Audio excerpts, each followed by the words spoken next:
Hello everyone, Calamity here, and today I just wanted to make a short sort of rant video about Honkai Star Rail, which is going to be coming out in about tomorrow night, actually, by the time at the time of recording this video. But I just wanted to talk about the game itself, and I wanted to just give you a short update on my channel to address my video's title, like what do you mean, or what are the things you should be aware of, before you start playing this game. And as someone that played Genshin at launch, I'm going to tell you right now, just take everything you hear about this game from YouTubers, Twitch streamers, TikTok influencers, whatever you watch. Take everything you hear with a grain of salt.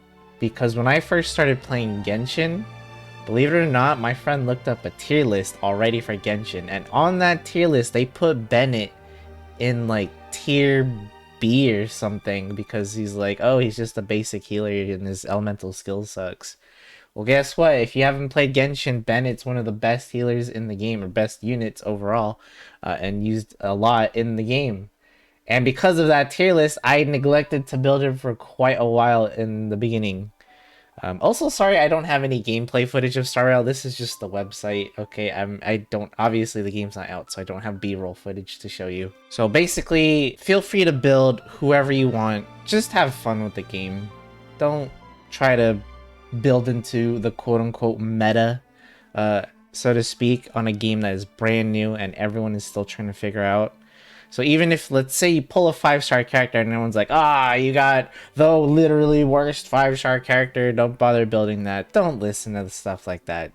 If you like the character for whatever, reason, you think they look cool, their personality is cool, maybe they have a really cool ability that you like using and you think it's useful for you, just build them. Don't let anyone tell you otherwise, because I'll tell you, like for Genshin, we also had, every game's gonna be like this, but for Genshin in particular, there were a lot of people saying, oh, like, build this character, they're gonna be amazing, they're gonna be one of the best characters in the game. And to be fair, when it comes to like Genshin Impact, you can do everything in the game with any character you want. You shouldn't feel like you have to play a quote-unquote, again, meta or a optimal team to get through at least the base content. When it comes to like the end game stuff, like for Spiral Abyss, maybe you'll need some help there to build a more optimal team depending on what you're going up against. But like, I don't know how the end game for Star Rail is going to work, if it's going to have something similar. The point I'm trying to make is that like Genshin is just a game where you don't have to follow the meta and you can still be really successful at the game. I didn't.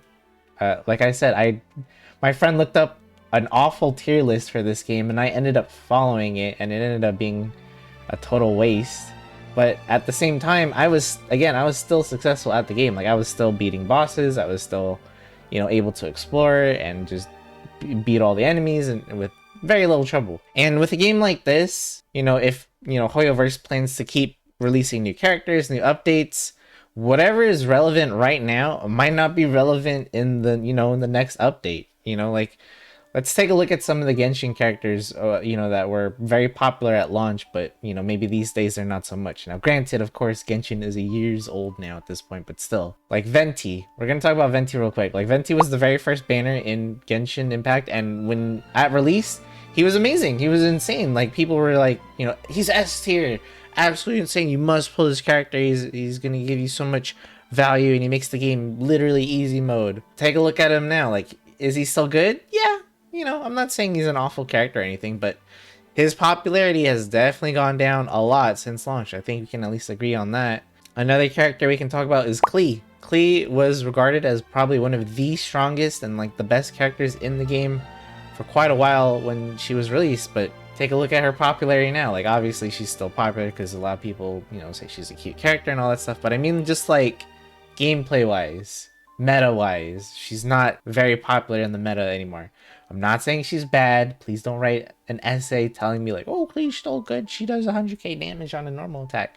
It's okay. Like, I'm not saying she's bad. I'm just saying she's just not as popular as she used to be. But with that being said, there are still characters that, ever since launch, they're still popular and very, very strong in the meta ever since. So you never know is the moral of the story here. And until the community is given time to quote-unquote figure things out, if you are a person that does like to strive and play for the meta. Also, another way to think about it is that characters that we said, or not we, but like characters that people said were bad at the beginning of Genshin Impact, some of those characters nowadays, you know, they ended up actually being really, really strong, where they got really, really buffed over time. Now, again, Genshin years old, I get it. So when it comes to Star Rail characters, again, we don't know how fast they're gonna progress stuff. There could be new characters that make characters that were otherwise just kind of meh, all of a sudden become amazing because of some synergy stuff.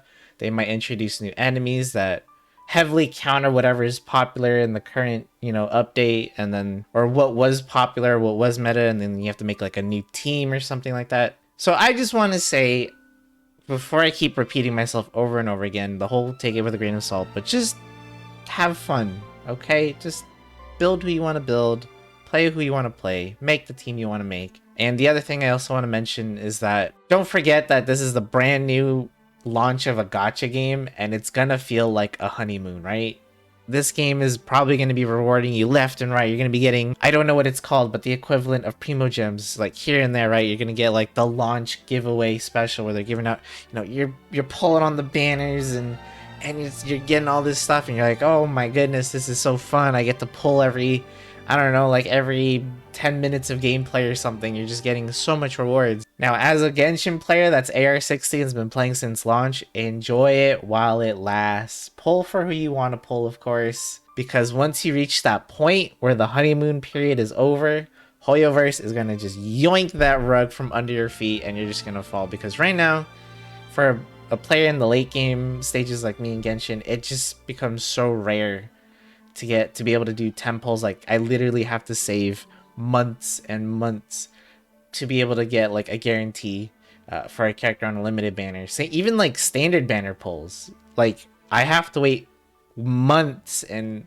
weeks to months just to get 10 wishes to do a 10 pull on a standard banner. So it takes forever just to get 10 pulls, and it's very hard to get, you know, a lot of the newer characters just because I don't have a lot of sources of gems. Get all the rewards you can because it's not going to last forever. But again, I don't know how greedy, how generous Hoyoverse is going to be for this game in particular. I only just have my experience with Genshin Impact. And finally, I just want to mention one last thing, and this is just an update for my channel. So if you're only here for the Star Rail stuff, you know, that's pretty much it. But for those of you that watch my channel, first of all, thank you. We're really close to 400 subs. I appreciate it. The second thing is, just like you, I am going to be playing, you know, Star Rail myself, of course. I'm downloading it right now as I'm recording this video. And I plan to stream it on Twitch, so if you want to hang out and, you know, share the first time experience with me when the game releases, feel free to stop by. Am I going to make content on this game? Which is the big, you know, question, and my answer to that is maybe. Like, I'll probably put out a couple videos, you know, because it's the shiny new thing, right, on the interwebs, and I'm sure everyone's going to be uploading videos. So I can probably like upload a video here and there, maybe like my thoughts on this, maybe like a quick tiny guide on how to do something if there's something complicated that needs explaining or thing. But am I gonna make like in-depth guides like what I do for Genshin on all the characters? I don't know. It really depends if I like the game. If I do, awesome. I'm gonna, you know, make content for this game, and yay, you know, I have 2 different games that I can make content of. And that's the other thing I also wanted to mention is that, hey, don't worry if you sub to me because you're like, hey, I only play Genshin, I only care about Genshin, and I only watch your channel for Genshin stuff. That is fine. I'm not trying to, you know, make you feel bad or anything, but I will still be making Genshin content as well. Don't worry, I still have guides in the oven. They are just taking a long time to be made. I just want to make sure they're actually good, and trying to figure out a way to make them not so long and like 30 minutes long. I'm trying to make them at least, I think 20 minutes is a good amount for a guide. 30 minutes is kind of pushing it, and my last couple guides were nearing that 30-minute mark a little too much, and I was like, I gotta rethink the way I do things. So don't worry, again, Genshin Impact content and the possibility of Star Rail. Again, like, one of my biggest regrets with this channel is that I didn't make it sooner, because I have spent so much time playing Genshin Impact. But the thing is, when I first started playing, it's like, you know, you're not gonna know. Like, I didn't play Genshin Impact and be like, all right, this is gonna be a game I'm gonna spend the next, you know, 2-3 years playing because it's just that good. Like, I didn't know that. I was just like, hey, this Genshin game looks kind of cool for a gacha game, and I checked it out, and, you know, I kept playing it, kept doing research on characters, and here we are. You know, when I'm gonna try to play as much Star Rail as I can to see if it is a game that I really am gonna commit to. And hopefully it is, because like I said, sometimes Genshin just has a lot of downtime. Anyways, let's all just try to enjoy Star Rail, or Honkai Star Rail, when it comes out in a few days at the time of recording this video, or tomorrow night, whatever. And hey, let me know if you guys decide to play the game yourself in the comments below. I'll be definitely checking it out. Again, you can catch my stream in this link description and below in the comments if you want to come say hi. And yeah, that's gonna be it for this video. Thanks for watching.